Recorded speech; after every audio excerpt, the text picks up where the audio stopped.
Shalom, shalom au peuple du Seigneur, que la grâce de Dieu soit sur vous, Amen. Vous êtes sur la montagne, notre moment quotidien de prière, et en ce lundi, nous lisons la deuxième épître de Paul à Timothée, le chapitre 1, le verset 12, qui dit ceci. Et c'est à cause de cela que je souffre ces choses, mais j'en ai point honte, car je sais en qui j'ai cru, et je suis persuadé qu'il a la puissance de garder mon dépôt jusqu'à ce jour-là. Amen. Bien-aimés dans le Seigneur, le thème d'aujourd'hui c'est « Je sais en qui j'ai cru ». Quand on parle du verbe « savoir », c'est le fait d'avoir une connaissance sur quelque chose ou sur quelqu'un. C'est le fait d'avoir une conviction sur quelque chose ou sur quelqu'un. Savoir, c'est connaître également la force, la puissance, le pouvoir que revêt un objet ou qu'a une personne.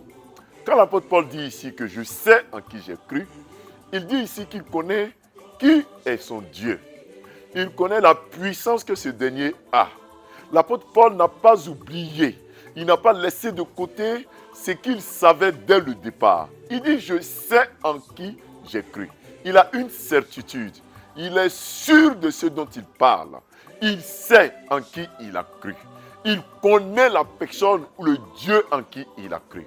Bien-aimé, au plus fort des épreuves, des difficultés, l'apôtre Paul a mis son espoir, son espérance dans le Dieu en qui il a cru.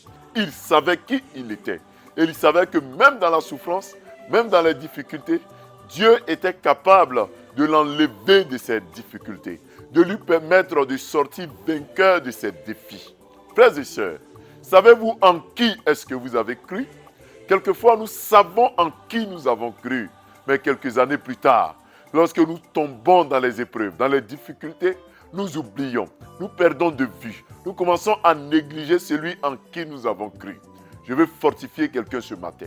Que ce message te trouve pour te fortifier.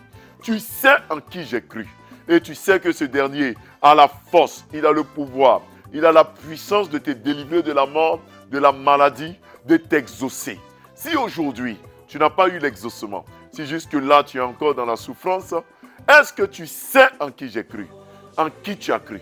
En qui nous avons cru? En qui vous avez cru? Si tu le sais, continue de mettre ton espoir, ton espérance en lui.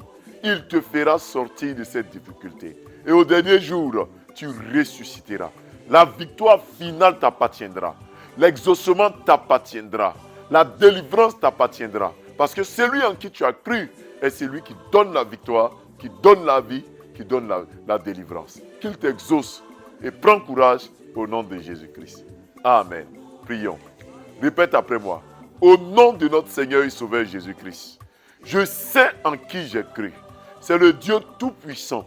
C'est l'Éternel des armées. Le Dieu qui a vaincu la mort, qui a vaincu la maladie, qui a vaincu l'échec, qui est sorti vivant du tombeau. Je sais en qui j'ai cru. C'est le Seigneur et Sauveur Jésus-Christ de Nazareth. En lui, nous avons l'exaucement. Il est fidèle. Il ne nous abandonnera pas. Je sais en qui j'ai cru. Ce Dieu-là m'exauce aujourd'hui. Amen. Prions. Père, nous savons en qui nous avons cru. C'est pour cela que nous ne te lâchons pas. Nous ne te laissons pas tomber. Même quand nous sommes au plus fort des épreuves, comme quand nous sommes aux prises avec le doute, nous nous tournons vers toi. Car nous savons en qui nous avons cru. Nous n'oublions pas qui tu es. Tu es au-delà de nos pensées, de notre imagination. Éternel des armées, nous t'en supplions, viens à notre secours. En ces débuts de semaine, nous te confions nos déplacements, nos allées, nos venues. Nous te confions tous ceux qui passent par des moments difficiles. Éternel, viens à leur secours, je t'en supplie. Nous te confions tous les enfants, tous nos enfants qui passent par des moments difficiles. Viens à leur secours. Qu'en cette journée, au lieu de recevoir les mauvaises nouvelles de nos familles, que ce ne soit que de bonnes nouvelles au nom de Jésus-Christ. Qu'avant que cette semaine ne se termine, qu'il y ait des bonnes nouvelles dans nos familles au nom de Jésus-Christ. Qu'il y ait des bonnes nouvelles dans nos familles au nom de Jésus-Christ. Là où, Seigneur, nous avons entendu de mauvaises nouvelles, qu'on nous appelle et qu'on nous dise que la situation a été résolue au nom de Jésus-Christ. Guéris les malades, ressuscite les morts, visite-les au nom de Jésus. Éternel, nous prions que ta grâce, que ta paix soit sur nous, Que cette journée de lundi soit bénie, que nos déplacements soient bénis, car nous savons en qui nous avons cru. C'est l'Éternel Dieu Tout-Puissant. Amen. Frères et sœurs, nous avons été très heureux d'être avec vous. On se retrouve dès demain à partir de 5h30. Je salue tous ceux qui nous suivent. Je salue maman Odette Morin. Je salue tous ceux qui nous suivent. Que le Seigneur vous garde. Shalom.